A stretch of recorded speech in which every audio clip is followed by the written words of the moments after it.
Welcome to LOA Today. I'm Walt Thiessen. With me today is longtime listener, poet laureate, and Kaya master Anne-Marie Young. This is your daily dose of happy.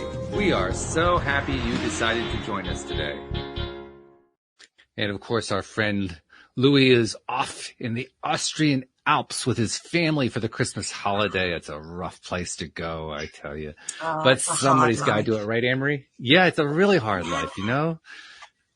But, somebody's got to do it. Somebody's got to take care of all that beautiful snow and do the skiing and all that kind of stuff, the hot topic. Plus, there's probably a naturist thing there somewhere. He took one for the team, didn't he? He did that for us. He really did. Yeah.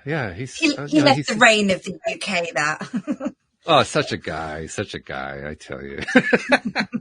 So anyway, how are your plans with your family for the upcoming Christmas holidays?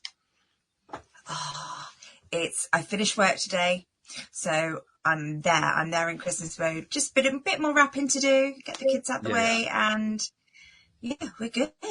Very excited. All the fun starts now. Now, you've got kids now who are at their age to start appreciating what happens at Christmas, right? It's magic.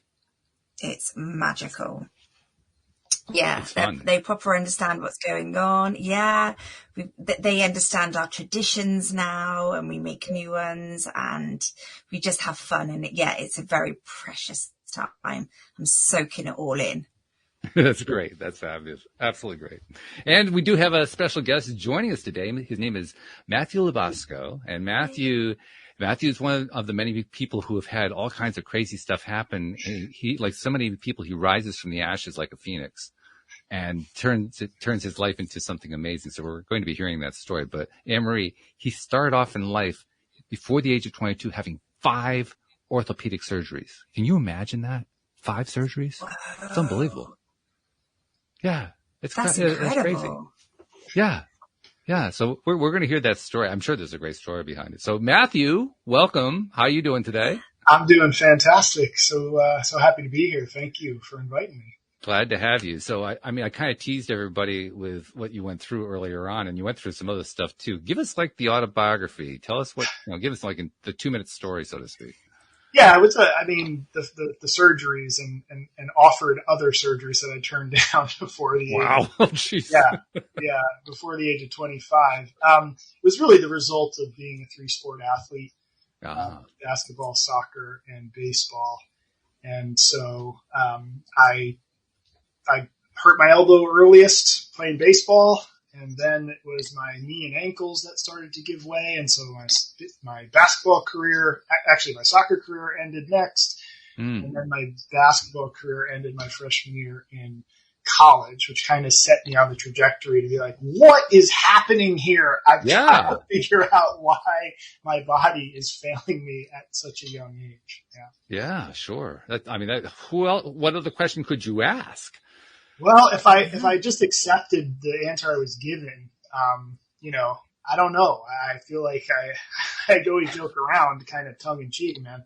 At one point I was like, man, I'm going to be in a wheelchair by the time I'm 30 if I continue on this path, because everything keeps breaking down. But the ironic part about it, was I grew up in the medical model. Like my dad was a doctor, my mom was a nurse practitioner. And so I had direct access to the medical system, and there's a lot of perks to having that kind of access. And so I got to experience at a very deep and intimate level what that model was capable of. And I'm not going to lie. It definitely got me to the next corner, and then got me to the next corner, and then got me to the next corner. But it never really, what I learned was it never really addressed what was going on. It just kind of duct taped me back together and put me back out there. And so I really set off on a mission, and I'm a little obsessive would be one way to put it, to find answers that it turns out not a lot of people had answers to. I had a lot of questions, but very few people that can give me a good answer besides, well, that's just how we do it. Yeah. So what did you find out? What did you discover? Well, when it comes to the physical body, which is kind of the first part of my journey and was really trying to figure out why this was happening, especially because I was doing everything I was told to do. And so I actually went on a deeper dive and started to study and go to the best strength coaches, conditioning specialists, physical rehab people. I mean, if they were training high-level athletes or, had a name, I went to study with them, went to their seminars, webinars, spent a lot of money I didn't have back then. I know the feeling, yes. To try to educate myself. And I took what they taught me, and I did get to a place in my early 20s where I was, quote unquote, the healthiest and most fit that I've ever been. And I was in my early 20s. I was, I'm only about 5'11", 6 foot on a good day, and, got in really good shape. I mean, I was probably about 215 pounds, about 8 to 10% body fat, like really looked the part, right? And I would say there was a moment where I would have said to you, I was the fittest and most healthy I've ever been following these protocols inside of health and wellness and strength and conditioning. And I was at a gym with my buddy, and we were working out, and we were going for a PR. It's called personal record on a particular weightlifting move. It was a press overhead, and I was feeling really good that day. And I pressed this weight over my head. It was a lot of weight, racked the weight, felt really good. And it was a moment, Walt and Emery, where I said to myself, oh my God, I finally made it. Like, I feel like I've overcome all of these injuries. I'm not broken. Yes. Right. Like this kind of what occurred to me in that moment. And I remember taking 2 or 3 steps away from that bench, and my right arm seized up and I couldn't move it. It was like my arm was dangling from my upper arm. And I was convinced my elbow exploded. Oh my God, man. Oh, so much for figuring this out, right? Right. Awakening. So, I had my orthopedics number on speed dial at this point, so I gave him a call and got in to see him later that week, expecting him to tell me what was wrong with me and how we were going to fix it. And I was pretty much expecting for me to go into a second surgery on my elbow. And he did his evaluation, did his x-rays, did all the things. And when he came into the room and told me what he thought, what he told me in that moment changed my life, because it set me on the path that I'm on today. So we walked in that room, I'm sitting in that freezing room, right? And I was just like, all right, man, tell me what's wrong with me. Tell me how you're going to fix me. When's the surgery? And he comes in and he says, Matt, I don't see anything wrong with your elbow. Whoa. Yeah, whoa is right. And so I was just like, what? You know what I mean? It's like the music stopped. It's like, what has happened here? Is he talking to me? Is there someone else in the room? Like, how did you possibly tell me that there's nothing wrong with my elbow? Can we please replay this conversation? There's something wrong here. I don't get what it is, right? Exactly. I was just dumbfounded by it. And then I had this moment of awareness where I thought to myself, it's really unfair for me to come in here and expect him to have all the answers. This is a pretty complicated machine. They call it the practice of medicine for a reason. For a reason, yeah. Right? And I also kind of thought to myself, and it's also unfair for me to expect him to know how to fix everything that's wrong with me. And so I just said to myself, man, there's got to be another way. Like, I'm just not going to accept this idea, well, it's just your genes. It's just the way you're put together. I'm like, not good enough for me. And so I went on a mission, and I started to ask why to every accepted truth inside of fitness and physical rehabilitation. Like, literally, why are we rehabilitating people this way? Why are we doing dead bug exercises? Why are we assuming the core is weak when people have back pain? Why are we doing these extensions? Why are we have people on these? Why, and then 50,000 more whys. I was the most annoying person in any seminar that you could find, okay? Because I just wouldn't settle for anything that didn't make sense to me, or that people didn't have a definition or an answer.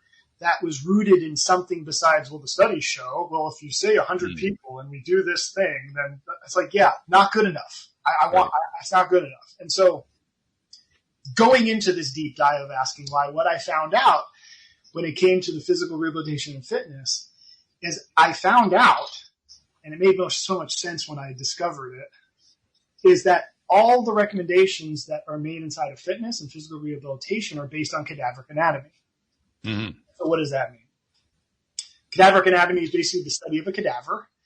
And then we kind of study the muscles on a dead person. And then we say we know how it works on a live person, right? Yeah. Mm-hmm. Yep. That's pretty much it. Yeah.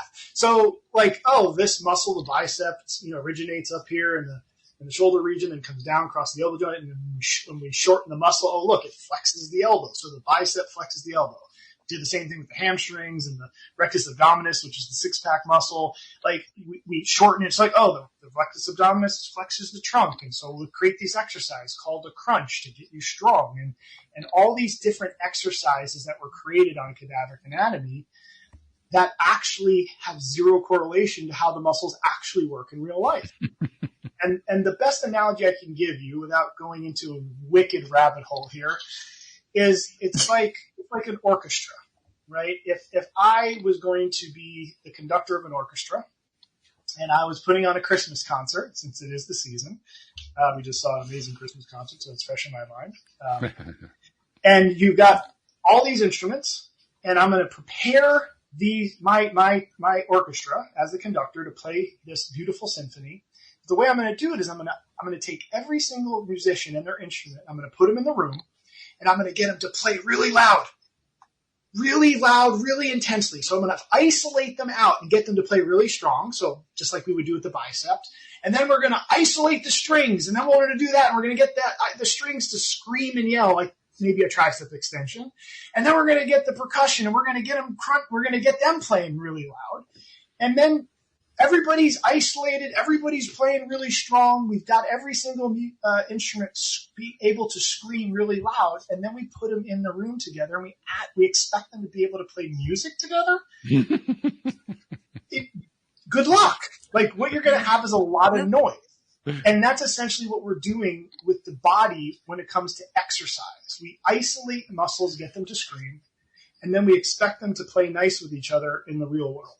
And that was the major disconnect that I was discovering, and things started to make sense to me why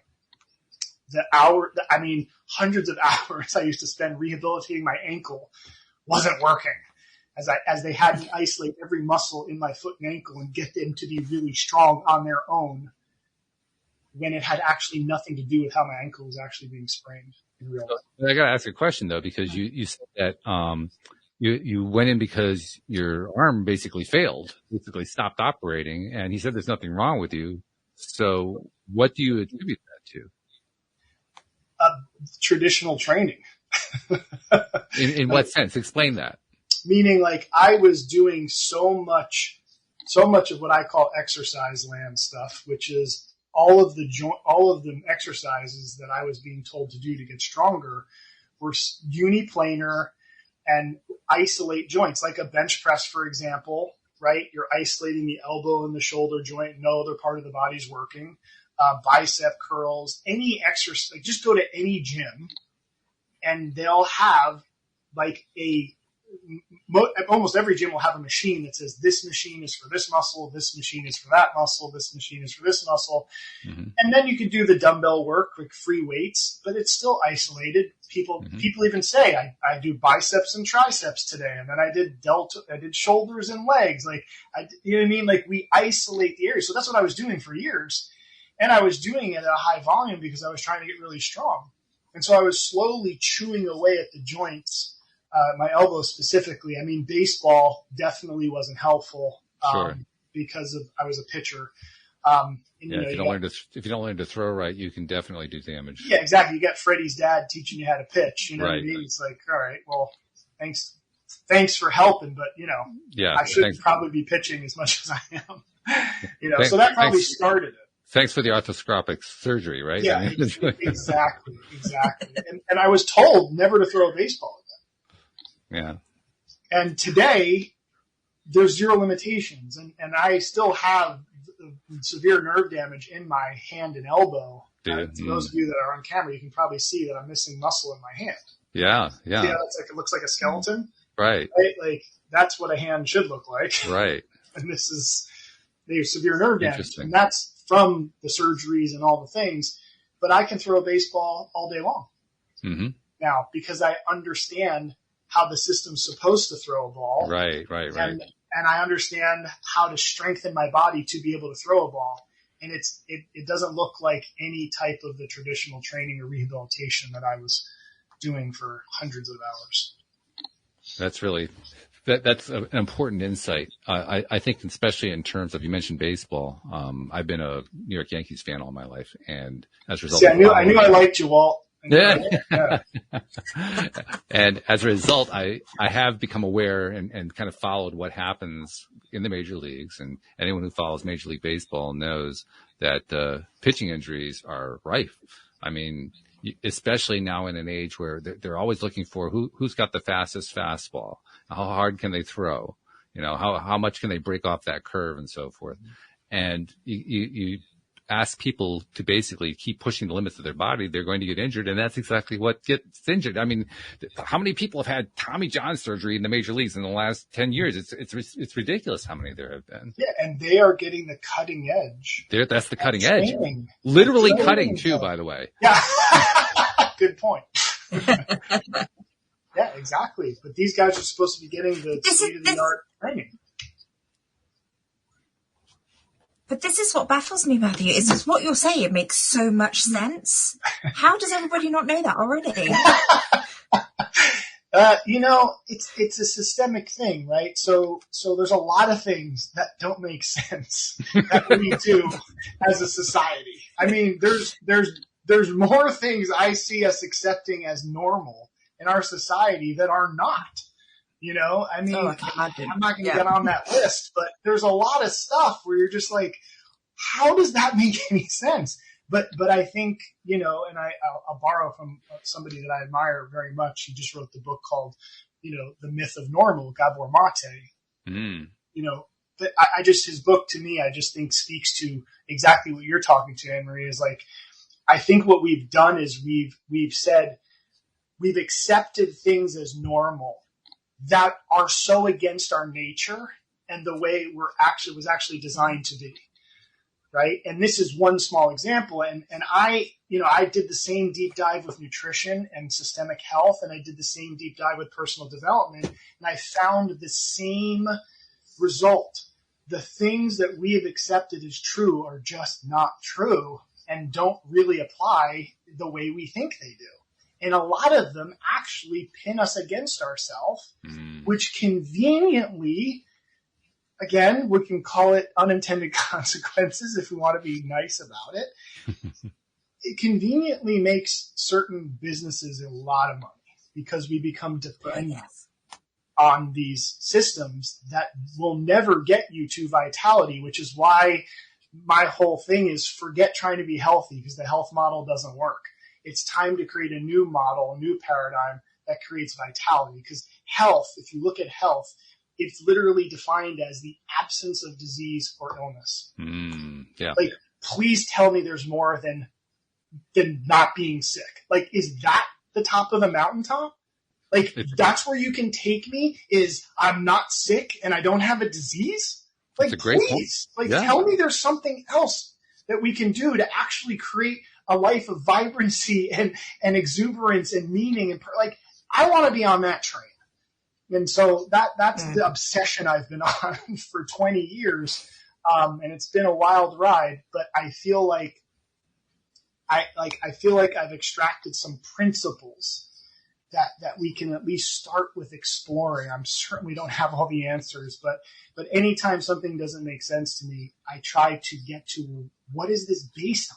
Like, why are salads healthy? Why on every freaking health magazine is there a salad? Like, these are the questions I ask. Like, what does a salad do for you?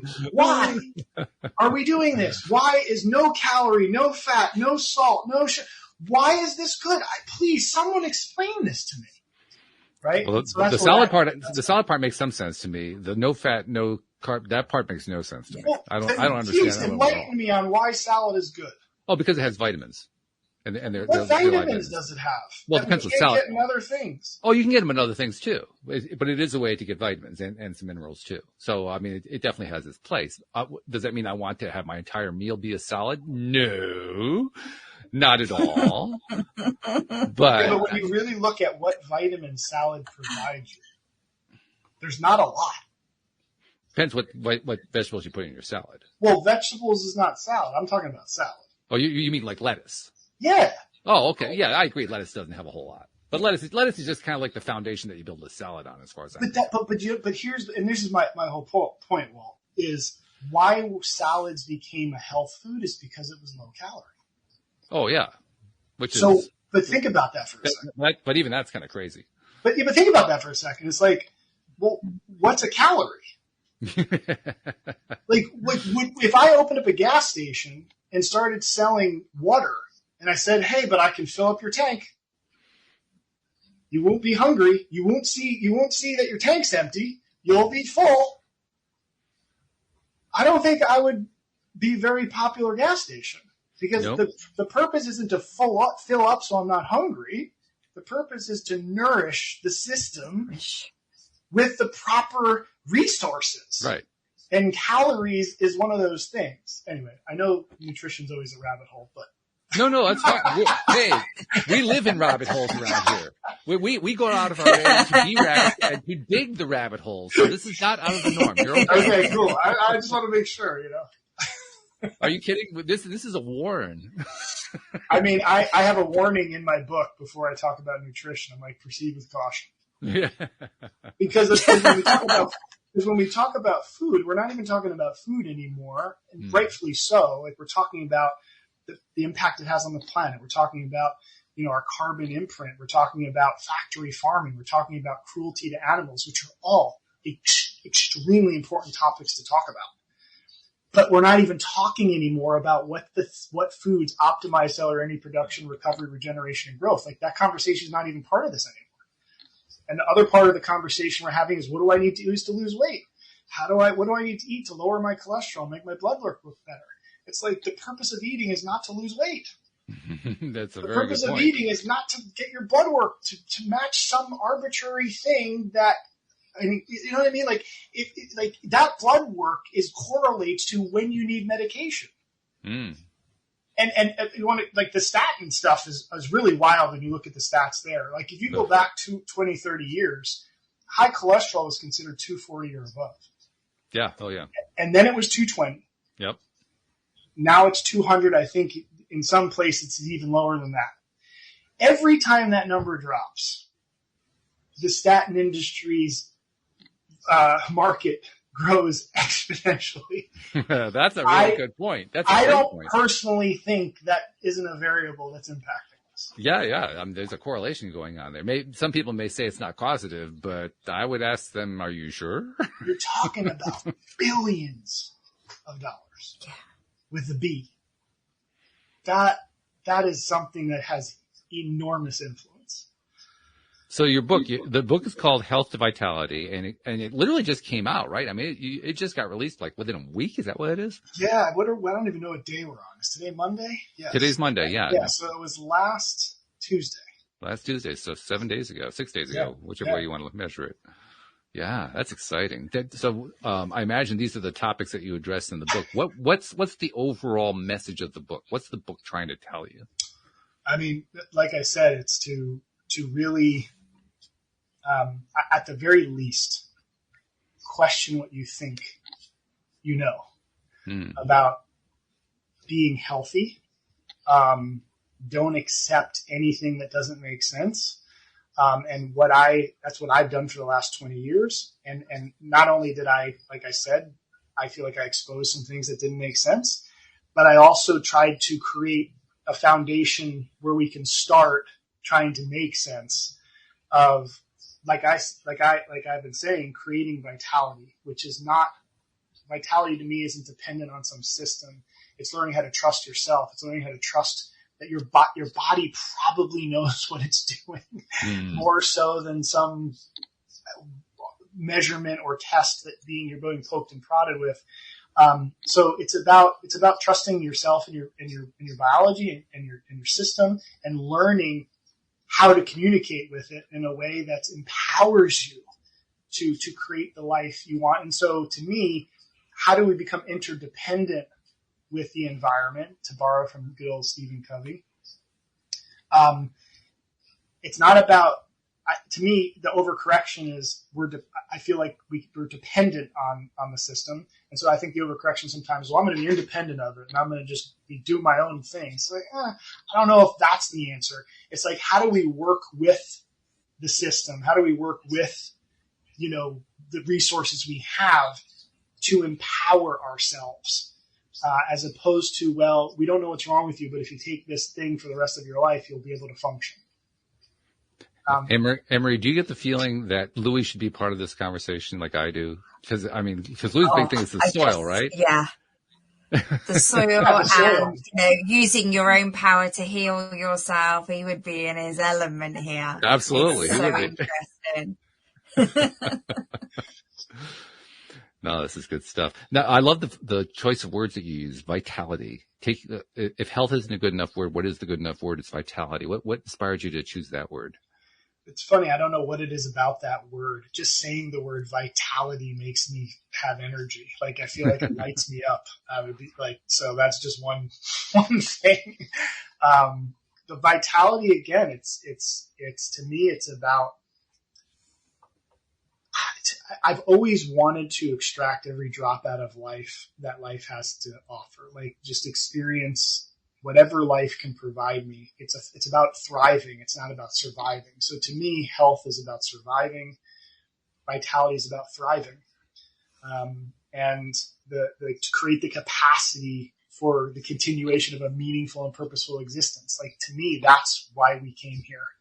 We didn't come here, incarnate, into being humans to just get by, to just keep our head above the water, man. We're here to freaking get on top of that and ride it and like use the ocean to take us where we want to create and explore all the incredible things life has to offer. But I don't think a lot of people can even think about that because everybody's just trying to keep their head above water. It's like when you're drowning and I come up to you and say, hey, what do you want to do next weekend? You want to go for a hike?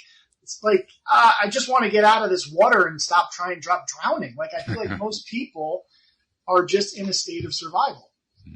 And I don't think the resources that are readily available to them, what those resources do is they prop them up so that their head's above water, but they'll never get them to be in a place of empowerment so that they can create the kind of life that I believe we're all here to create. And I don't think we should settle for anything less, personally. I love that. I love that a whole lot. Now, your book, as you've been laying it out, is all about asking questions, trying to ask the right questions, trying to figure out what the right questions are. I kind of imagine, though, you wouldn't write a book like that if you don't feel like, at least for yourself, you found some answers along the way. What have you found? Yeah, I mean, the other thing about this book is there's a ton of case studies. I've worked with thousands of people over the last 20 years. Obviously, my first case study was myself. Sure, yeah. And then my wife as well. I have her story written in the book, and her and I have been on this journey now for 22 years together. We've moved 18 times since we've been married. Wow. Yeah, oh, my goodness. That's a lot. Yeah, and it's because we've... So do you get like a special mileage discount with your moving company? I'm just curious. We've moved ourselves 95% of those times. Wow. I think the last move, honestly, Walt, was the first time we paid someone to move us. Because we didn't have any money. Yeah, I hear you. We had youth, so we could muscle through it. Yep. Yeah. But talk about a little bit about the answers that you found, because I think the answers are going to be where it's a really interesting thing. Yeah, I mean, the three spaces that I studied deeply, each of them for at least 5 years in a very deep way. I would say the movement and the personal development was a 10 to 20 year deep dive. The nutrition was probably more 5 to 10, but my wife really took that one by the horns, and she hasn't let go of those horns. I'm studying the nutrition piece and the systemic aspect. So, she's my go-to there. Nice. For sure. But I would say the answers that I discovered is I would say in the movement space, it's understand the difference between movement and exercise. Understand the difference between, movement in my mind is, the body was designed to work as a whole unit. Like when you actually look at a cadaver, which is kind of funny, right? Because we're talking about cadaver anatomy. It's very hard to distinguish one muscle from another. It all looks like one giant muscle. Mm-hmm. And the fascial connections, and gentlemen like Thomas Myers, who, did anatomy trains and started to show us that, hey, there's fascia that connects the top of your head to the bottom of your foot. Like that was like, whoa, that's crazy. Yeah. Right. And so, never sacrifice your movement for exercise, right? We had a saying at our clinic that exercise is optional, movement is mandatory. And so, the foundational movement patterns is what you really want to get really proficient at. And the more you're able to go through just basic fundamental movements, and the problem with a lot of this stuff, Walt, is when I say like squatting and lunging, is exercise has their version of that, right? And so a movement squat versus an exercise squat, I kind of break that down in the book and say, hey, this, like a movement squat is literally like bending over. It's just a vertical collapsing of the body, and you just bend over and pick something up. It doesn't have the spine straight, knees over second toes. Like, one thing to be mindful of when you think about your workout is how much of my workout has me holding something still, squeezing this in, firing this muscle, keeping one part still and other parts moving, and how much of my workout is integrated and flowing, right? I mean, dance is phenomenal, right? I was just thinking about dance, mainly because I've been getting back into dance lately, but yeah. Dancing is great because it's fluid, and you're kind of using the body the way it was designed. Martial arts is another discipline that incorporates, how it works with the body. Right. A lot of exercise world works against it. There's a lot of rules. And so that's one thing to be mindful of. Like, how much am I just moving every day versus exercising, especially if you have an exercise routine. And I'm not saying there's anything wrong with exercising. No. But if 90% of your program is in exercise land, you probably have an injury. I want to ask you something else too that just occurred to me. One of my favorite things to do besides the dancing is I like to get out and do walks, nature walks, or there's like a rails to trails path near me. So I go do that, usually 4 to 6 miles. And I often, as I'm out there, now I'm just out there taking just a nice brisk walk and enjoying nature and so forth, but I'll often see bike riders or runners coming past me both directions. And the one thing I've noticed about the runners, I look at all of their faces, all of them, because I'm looking to see if the same pattern holds true. Of all the years, now I've been walking for how long? 15, 20 years, something like that. In that period of time, I can recall seeing one young woman who ran with joy on her face. All the rest of them, I swear to God, all the rest of them look like they are in agony. And I'm wondering, what the heck? Yeah. Good observation, Mark. Yeah, I mean, I think there's a lot of truth to what you're saying, Walt. And I think the reason why that's the case is I think people use running as a way to relieve stress. No, I think it's their form of meditation, right? And now the problem with that is running is a way of stressing the system. So if your technique for managing stress is to stress the system, it's not going to be very sustainable. Like, that road's coming to an end. And so some people can fool themselves because some people have an extraordinary tolerance for stress. Extraordinary tolerance for it. And so the idea, I've been getting away with it, so it's fine. It's like, yeah, if us three and my 8-year-old daughter all ran full speed into a wall, who's bouncing off the wall? She is, right? So should I say, hey, Emma, do 3 sets of 15 of that because clearly you're fine with it, Like, that wouldn't make much sense. Just because you can tolerate the stress doesn't mean you should do it. Mm-hmm. So there's a whole nother thing there. But as far as like walking and running, like those are phenomenal things to do because they're normal. They're normal foundational movement patterns. The thing about cycling, since you mentioned cyclists, I used to work with a ton of cyclists out in LA at my clinic. The problem with cycling is it's an exercise that puts you in the very position that you're already in too much already. Very good point. I love that. You're sitting, right? So you're literally in the very position that you're in already too much. Your hip flexed. You never get into hip extension. Your spine is flexed. Like, well, there's also another problem with it because not only are you in a sitting position, but it's an uncomfortable one. Some of my cyclists were only comfortable in that position. But yeah, and I talk about this in the book is there's these 3 regions of your body that you really want to make sure you have access to. And it's the foot and ankle, the hip, and the upper back, because they're the parts of the body where we get the most amount of rotation from. And the system is designed to rotate and so on and so forth. Every muscle in the body biases rotation. And so when you sit down, you eliminate the foot and ankle, you eliminate the hips, and you eliminate the thoracic spine. This is why everybody's got back pain, knee problems, neck pain, because we are taking our 500 horsepower engines and we're basically shutting them off because we sit all day. Yeah, that makes sense. That makes total sense. The other reason I brought up the story about the one person I saw, and literally I can only think of one. It was a young woman. She was in her 30s, and she was running like remember the movie from the early 1980s, Chariots of Fire? She was running like the guy in Chariots of Fire. Like, oh yes, I can hardly wait to keep going with this. This is so much fun. That was the look on her face. Everybody else is like, oh God, I got another mile to go. I mean, that's the look that's on the face. Yes. And I mention that because not only is it an indication of what you're talking about, they're stressing themselves out, but I look at it from a mindset and kind of a law of attraction viewpoint. Like, what are they bringing into their lives?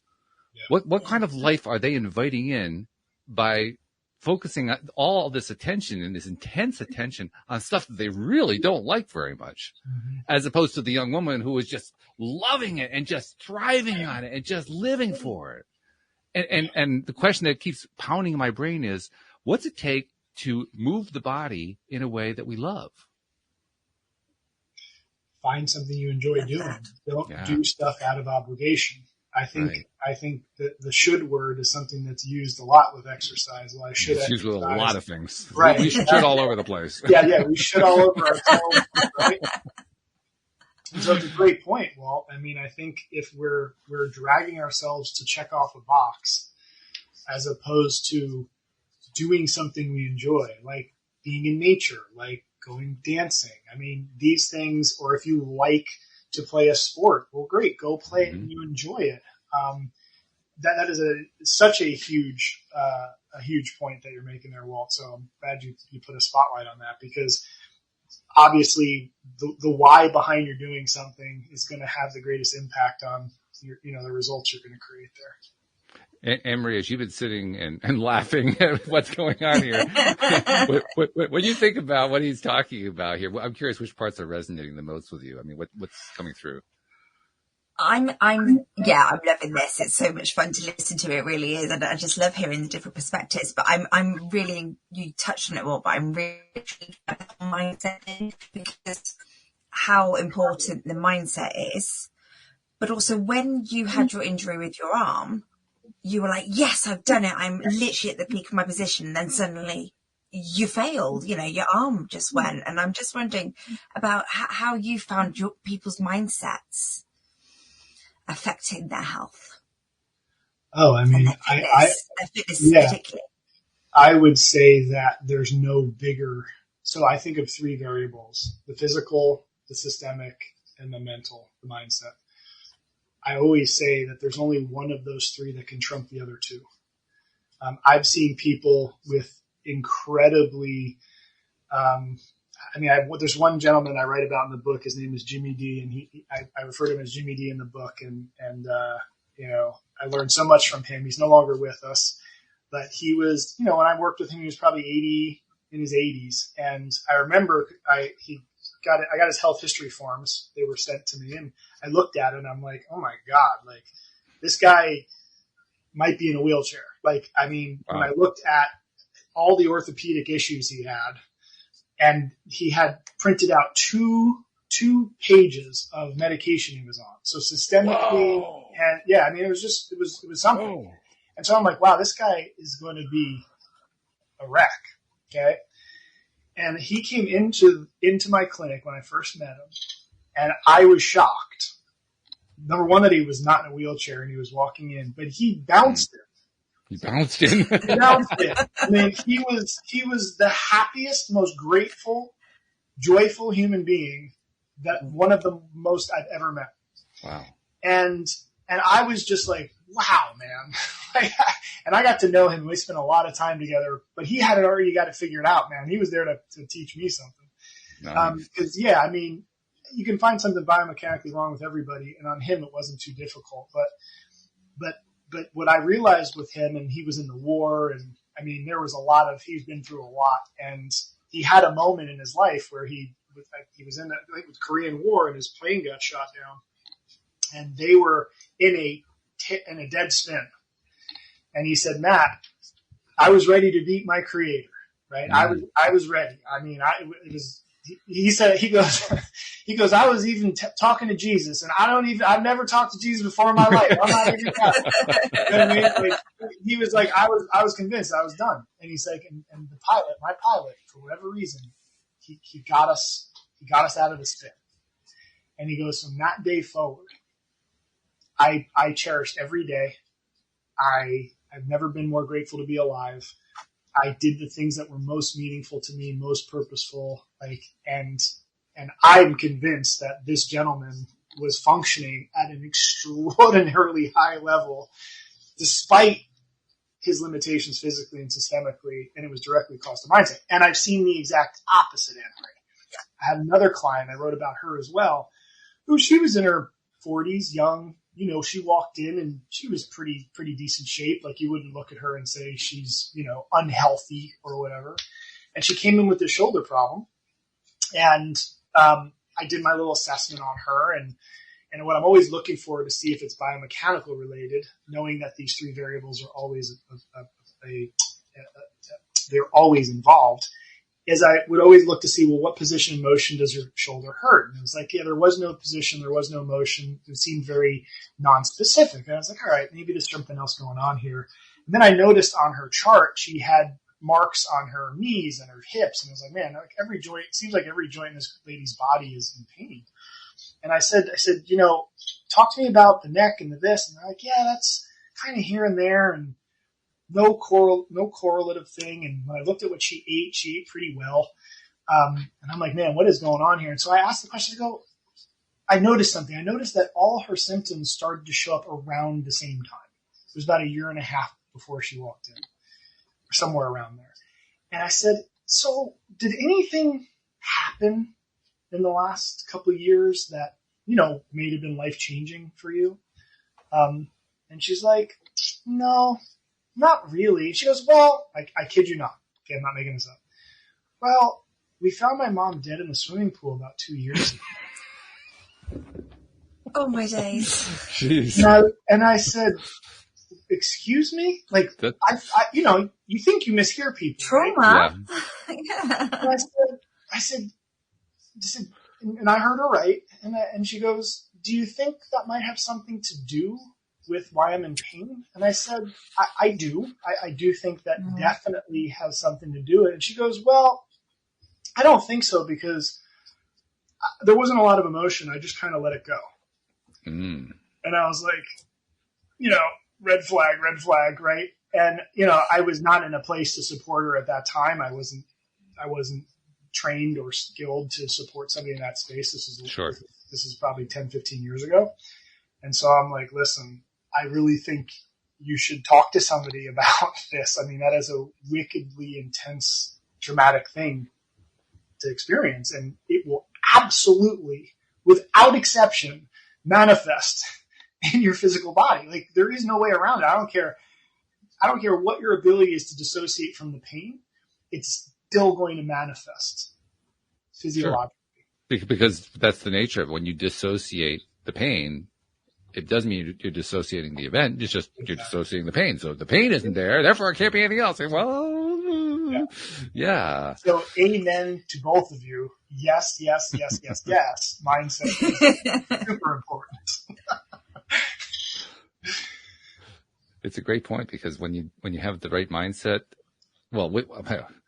Emery, are there any episodes where we don't focus on mindset? Let's be perfectly blunt and upfront about it. It's just, to me, it's just a crucial thing. I mean, yeah, I have noticed, like, recently my knee's been better because I've been eating better. I can see things like that. But I also, if my mind's better, then my whole body is better.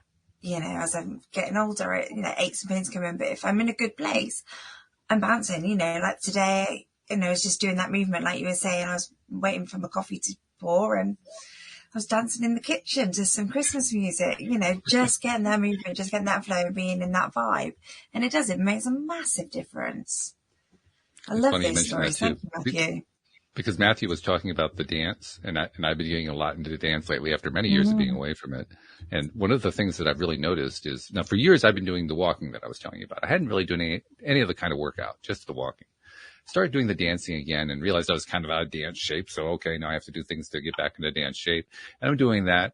And all of a sudden I found myself wanting to do workouts. I hate workouts, Matthew. I really do. But by doing this activity that I love, that feels so good and gets all the dopamine and the endorphins going and all that kind of stuff, suddenly I want to start doing workouts. And it's not like I live for workouts, like, oh, wow, I can't wait to go do a workout. But it's kind of juicing me. It's saying, okay, I feel like I can do a workout now. And I don't do long workouts. If I get in 15 minutes, it's amazing, but I just want to go that far now. So to me, that's where mindset actually comes in a huge way. Because when you're playing into something you love, it inspires you to do more of what you love and different kinds of things that you love.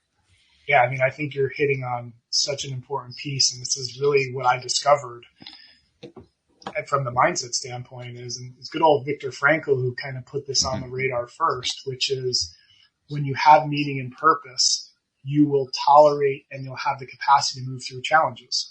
Yeah. Right. So it's like, dance is important to me. There's meaning, there's purpose to this. I enjoy it. It's now worth going through the discomfort of working out.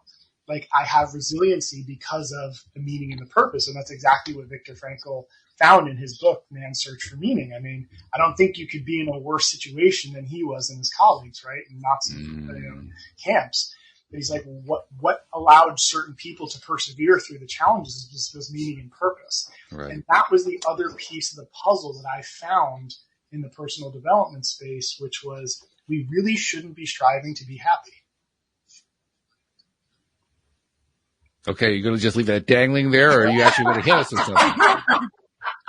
And here's what I mean by it. I was just waiting for something to get thrown at me.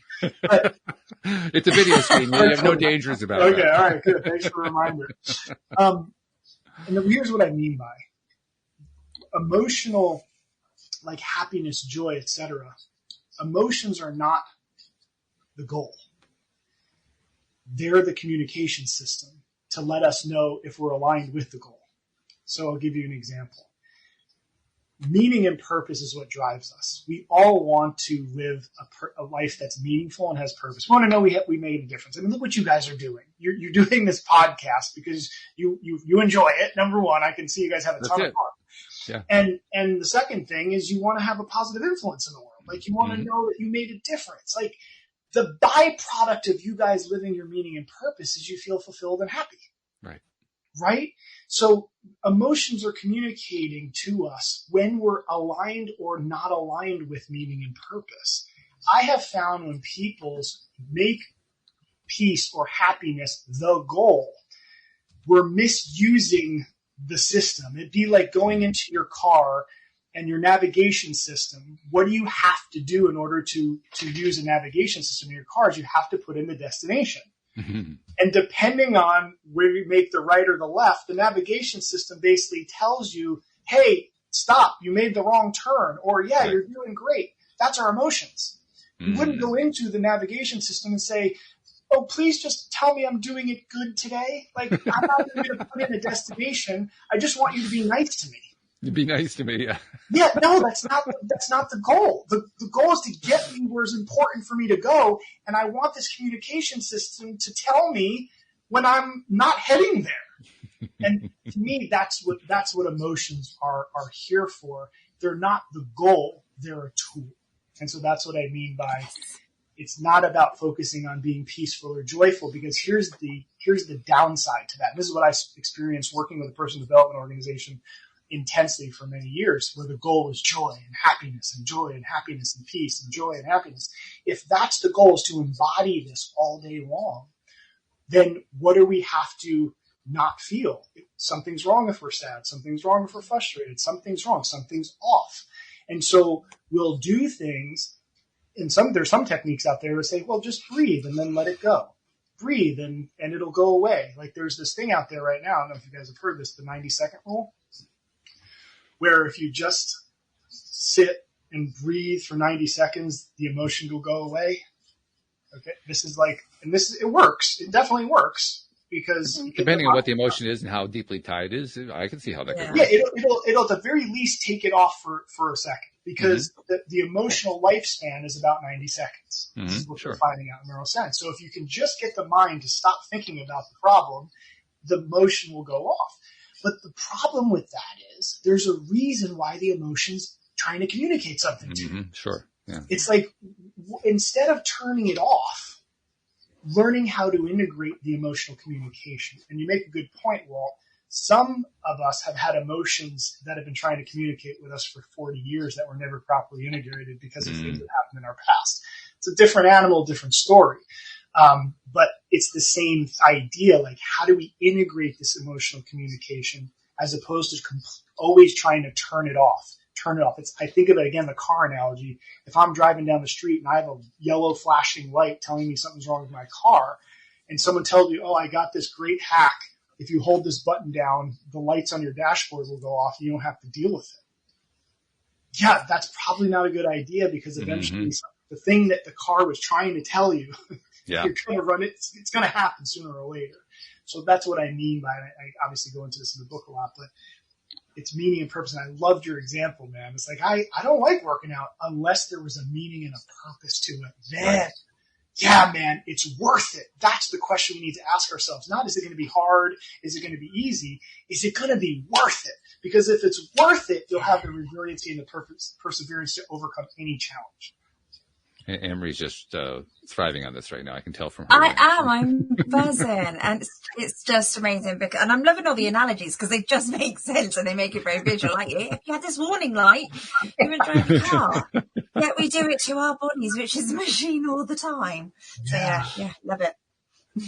That's fabulous. The other thing that occurs to me too is that when we're talking about this kind of stuff, especially when you were talking about how you can kind of turn off an emotion in favor of another emotion, which is possible to do.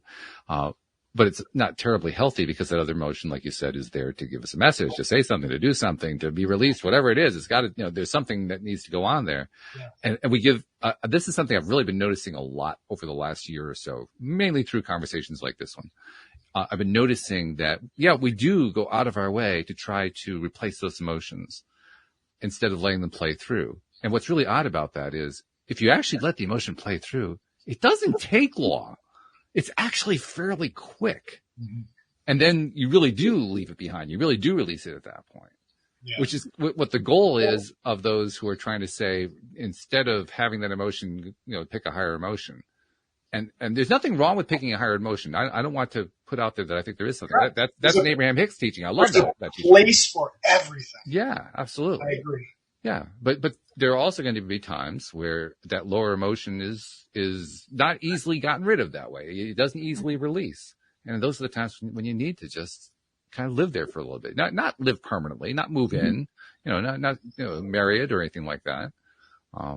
It's like I mentioned that I'm taking dance again. I took a private class with the instructor over the weekend because I was having trouble with this one dance. First time in my life I've ever had trouble learning a dance style, but I was having trouble learning salsa. So anyway, I'm taking this private lesson with her, And I get to a point in the private lesson where I reach that block, I'm having trouble getting through. And she's trying really hard to help me get past it. And she's giving me positive reinforcement, all that kind of thing. And I'm talking about how I got this voice in my head and it just shuts me down and won't let me think and so forth. And she said the perfect thing at that point. She said, insult its mother.